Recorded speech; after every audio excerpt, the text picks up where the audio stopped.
Like they're opening up patios and outdoor areas because Yeah. they flock and just congregate. And Yeah, so and I they're try to stay away from airborne and outdoor areas. But yeah, I see it. But you know what? yeah. Eventually this has to end, right? And Eventually. so so what we're going to do today is we're going to talk about maybe just some sports concepts. Like this is a show, if you guys haven't seen it, it's called 3-Point Play. And how it works is we're going to take 3 distinct topics and we're each going to give 3 distinct points and a bit of one-on-one debate, if you will. And we might argue it out a little bit, or we might just agree to disagree. So I just thought of a few things that I would throw your way, and let's have it out. Let's go. All right, ladies Ready? first.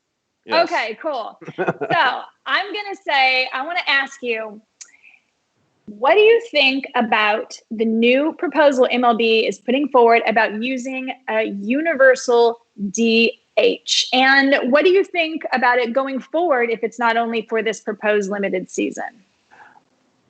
I've been totally fine with the idea of a universal DH for years now. I've never really understood why Major League Baseball just kept trudging along with pitchers stepping up to the plate.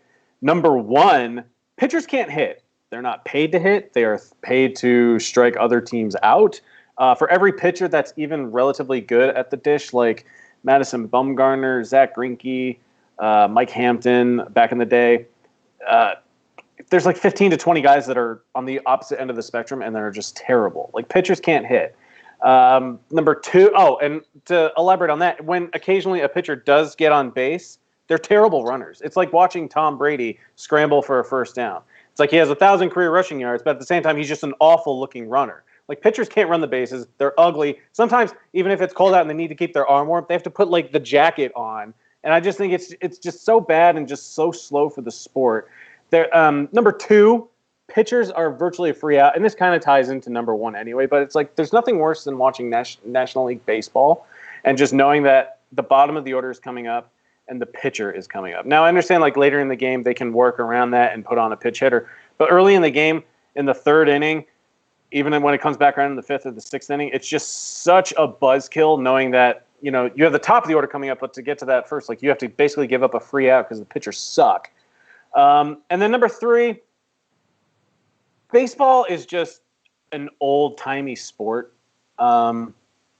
They've struggled to really get with the times. And I feel like having the pitchers still go up to bat and hit, that's just like the National League and baseball in general, just continuing to like drag their feet, once again, trying to get caught up with 2020. It took forever for them to implement instant replay. Thank God they eventually did that because baseball was comfortable with human error for the longest time. But this is just such an old school thing to differentiate leagues. I don't see the point in it anymore. And if it takes a shortened season to implement the universal DH, then I'm all for it. I've been arguing for it for years. I don't see why the National League feels the need that their pitchers need to hit. If I was a National League pitcher, I'd be miserable if I had to go up there and hit all the time, especially in my home ballpark. I'd be excited for interleague play if I had to go to Fenway or Yankee Stadium or just any American League ballpark and I wouldn't have to hit. So that sums it up. I will throw it over to you. Okay, so wow. So basically, I'm going to take all your points and argue the opposite side because your points are ridiculous and they're perfectly reasonable. Ridiculous. They are not perfectly reasonable. First of all, the idea that it's old-fashioned. It's a modern convention to give the offense more runs by inserting a DH. It's boring. It's boring. I don't want to see Pitchers a freaking home boring. run derby. Do I just want to go see a home run derby? Baseball is the only game where the defense controls the ball. It is awesome that the pitchers have a lot going on in baseball, but they should also have to bat. Because that's the game. It's 9 men on 9 men. And I want to see a double switch. And I want to see strategy. And I want to see a hit and run. And I want the pitchers who can give good plate appearances to give an advantage to their team. I think it's awesome. I think it's cool. I find it kind of boring to be like, oh, well, here they can just, put in a big poppy, somebody who can just, hit it out of the park. That's boring to me. It's like watching the home run derby. It's less strategy. It's all of that business. I think the managers don't have to be as clever. So that's point number one. Number two, it hides the team deficiencies. So basically, you can take some guy who just can't field it all and be like, it's okay, hit the beach ball. Like, what happens into these super utilities guys, these guys with hit tools, these guys have been working really hard that are better fielders? You know, it's not just all about offense, it's defense and offense. And you know what? Also, I think it's cool when there's a guy on the bases that gets to wear a jacket. And that's It's only so the pitchers dumb. get to do that. It's so cool. dumb. Come on. 3, it keeps it clear between the leagues, which makes it more interesting. And no, it's not old-fashioned to have 2 different leagues. Like, I like seeing the different kinds of baseball. So what's going to make it NL? What's going to make it AL? It's just arbitrary then? Like, what would be the fun of the World Series? It What works would in be the NFL with the AFC and the NFC, though. No, it doesn't to me, because I don't understand why one's NFC and one's AFC and why they're arbitrarily.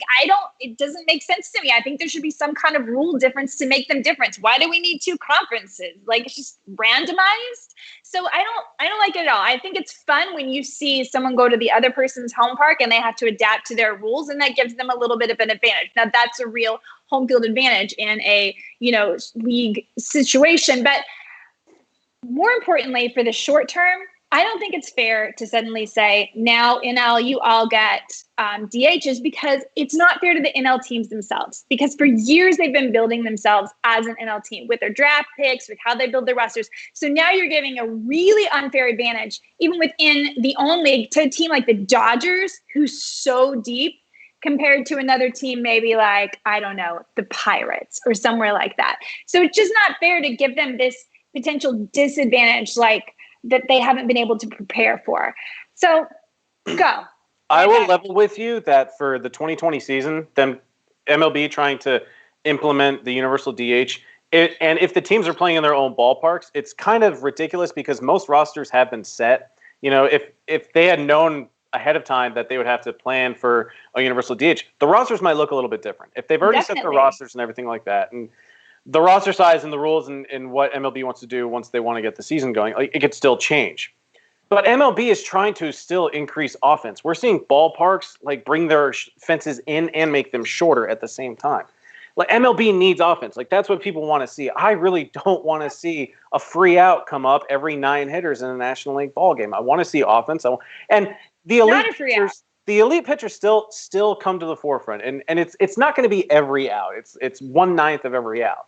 But I still prefer to see people that actually want to hit step up to the plate. A lot of pitchers, they just don't want to hit.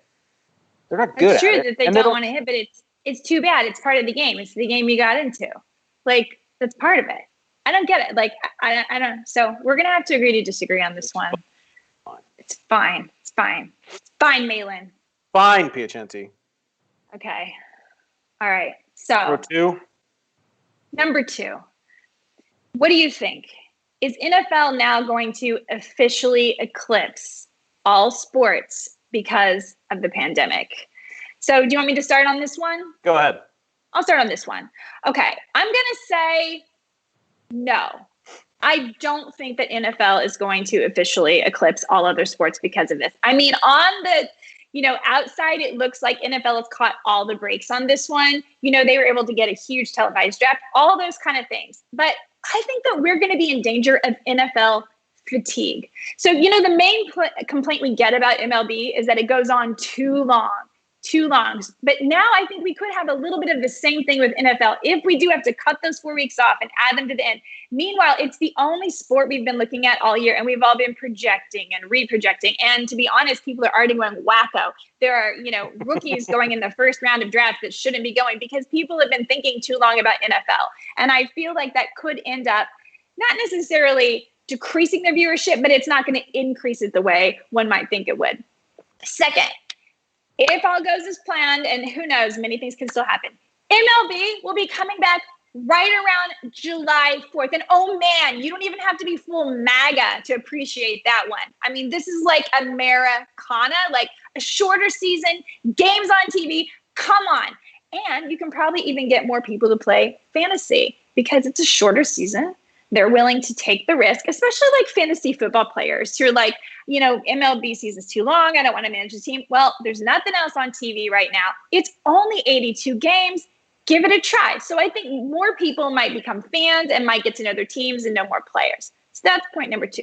point number 3 is I think some other sports are going to get more interest, such as NASCAR, such as UFC, because these things are able to return earlier, maybe even NHL, dare I say it, if they come back. I mean, and heck, DFS is going to be there to save them because people want to play, they want to get engaged. And now that sports betting is going to be legal almost everywhere, and I think it's going to be legal even more places because after this pandemic, states are going to want more tax resources. So I think that's going to push through faster.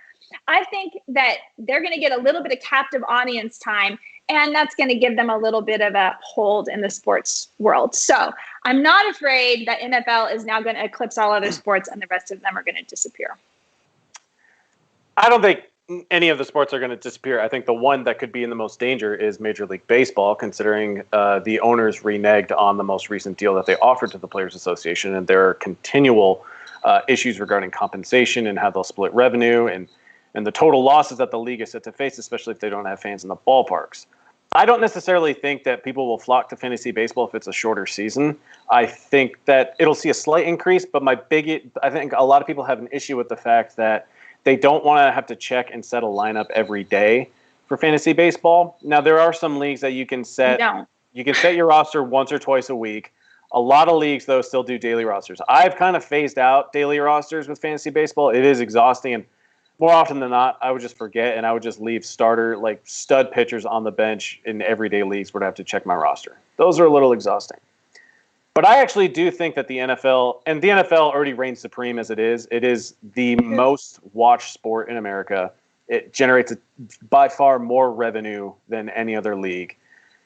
And I do think, and I kind of hope that it does eclipse every other sport. You know, baseball's in a little bit of trouble. We still don't know when hockey or basketball are coming back.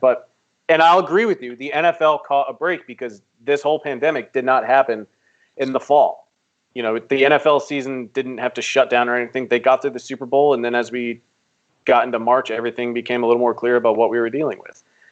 But the NFL has been trying to dominate the calendar year for a few years now. And I mentioned this last week when we did Table That Discussion, that the NFL almost has something every month of the year, whether it's their regular season, their playoffs, the Super Bowl in February.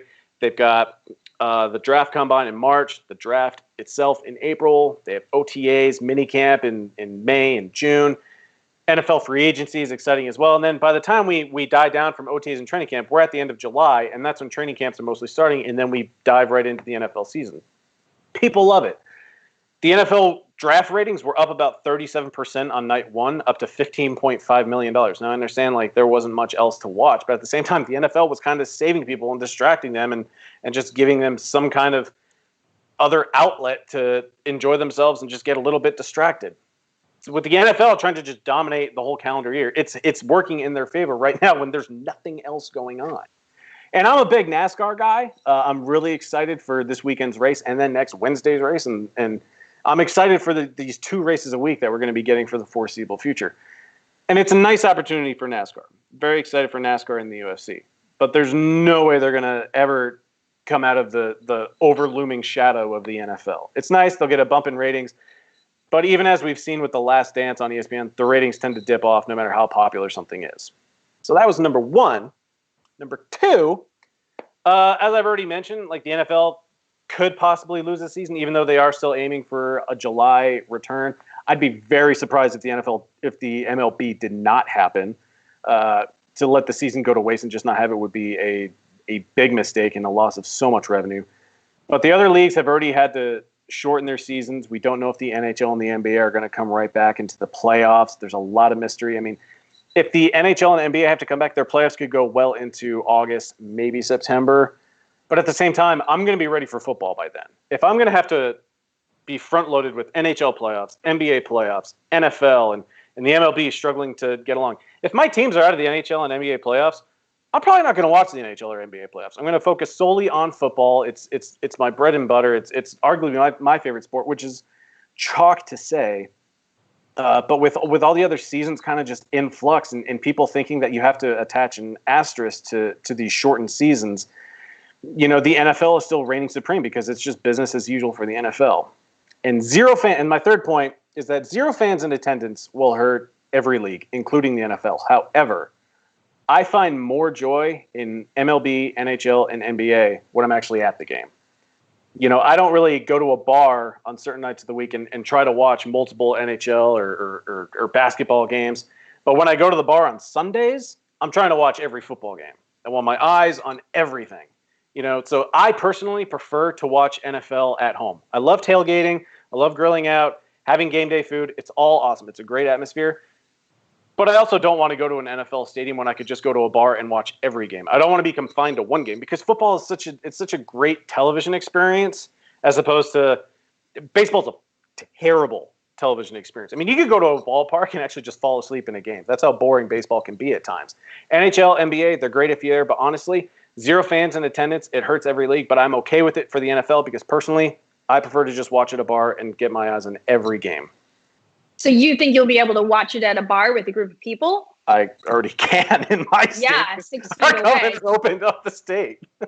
I mean, that's a good point. I definitely agree with you that I'm really concerned about MLB and, this players union, millionaires fighting billionaires thing. It's a really bad look. And in the middle of a pandemic, it's just not good for the sport. So I really hope that they come out the other side of this the right way. And to be honest, I just believe the NFL has caught a lot of the breaks. I'm just hopeful that it won't eclipse all the other sports even more than it already has. But you very well may win this one, Dan Malin. I can't argue too much because it already was king.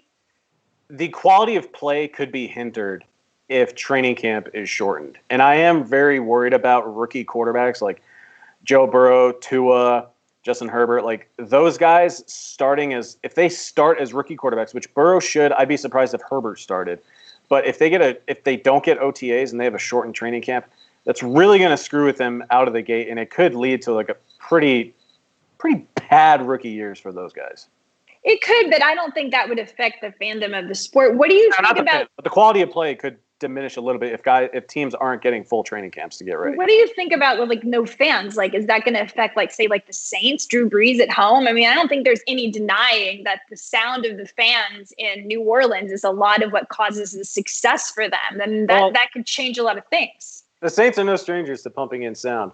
But I do believe that, the NFL experience, especially on TV, I'll admit, they do thrive on fans being at the game. Watching an NFL game with no fans, it would suck. It would be quiet. But, it's kind of like what we saw last weekend with UFC. You can hear everything these guys are saying to each other. So, you wouldn't even need to, mic players up. You would just naturally be able to hear the trash talking.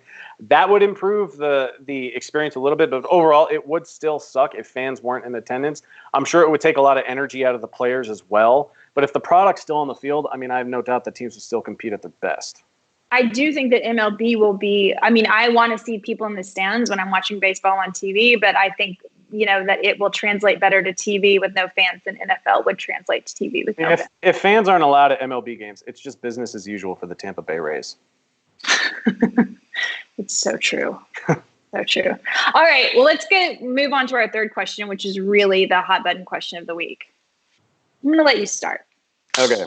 So I want you to tell me the best movie sequel of all time.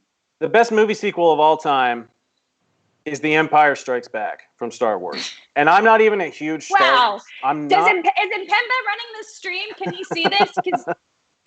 I'm not even the biggest Star Wars fan.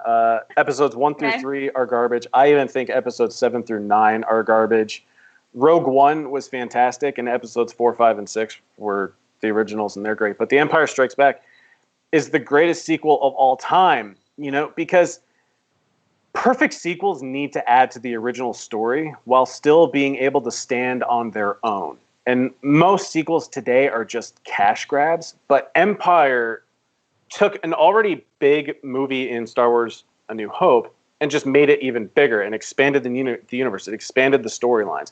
And I like trilogies that can succinctly tell one large story across 3 movies. It's also why I like Lord of the Rings and The Hobbit. Other trilogies that kind of just are standalone movies, they can work, but I like larger stories that tie in over the course of a couple movies. And Empire does that perfectly.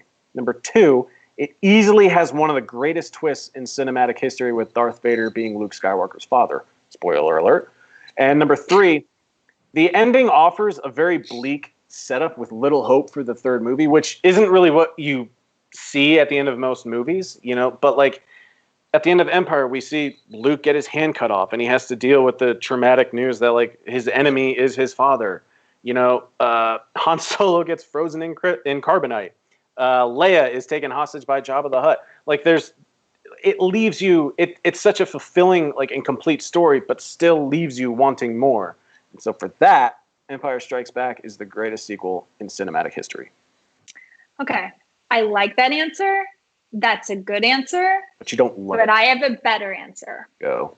And the answer is The Godfather 2, which might also be the best of the trilogy. So let's just state the facts. Number one, it's the first sequel ever to win an Oscar. And not only did it win an Oscar, it won 7 Oscars, and it was nominated for 11. So, okay. Number two, Robert De Niro won one of those Oscars. And what's really incredible about that is for the previous original Godfather, Marlon Brando won it. So he has to have this not so enviable task of following up on an Oscar-winning performance and then playing him as a younger man all the way back in Sicily. So think about this. They're now making a movie where they're having flashback scenes and continuing the story forward. Shouldn't work on any level.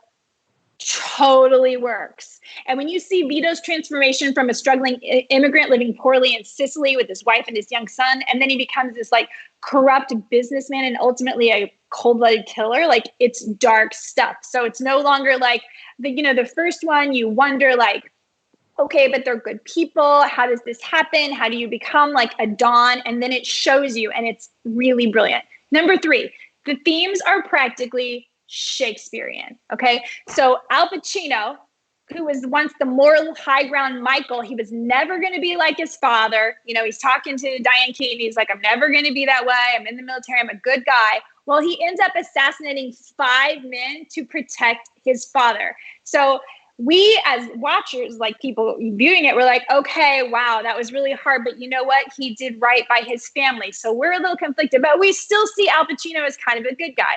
But in the second one, you start to see it all come around. The sins of the father on the son, revenge, family. But the real brilliance is that it shows that the price of like wealth, power, fame, they're not romanticized. And you know, finally, when Michael kills Fredo, that he's lost his soul. So like you've been on this incredible emotional journey, like spanning generations. So you started with like the father, and then you went back and you saw the grandfather and you saw the son, and you see it all come down and how it's come down. And it started sometimes with just defending yourself, revenge, protecting your family, and how it like eventually can lead you to lose your soul. So it's just pretty much an incredible thing. And actually, side note, Godfather 3, not terrible either. Certainly not as good as the first two, but compared to some of the sequels we see now, it's, like brilliant. So that is the correct answer to this question.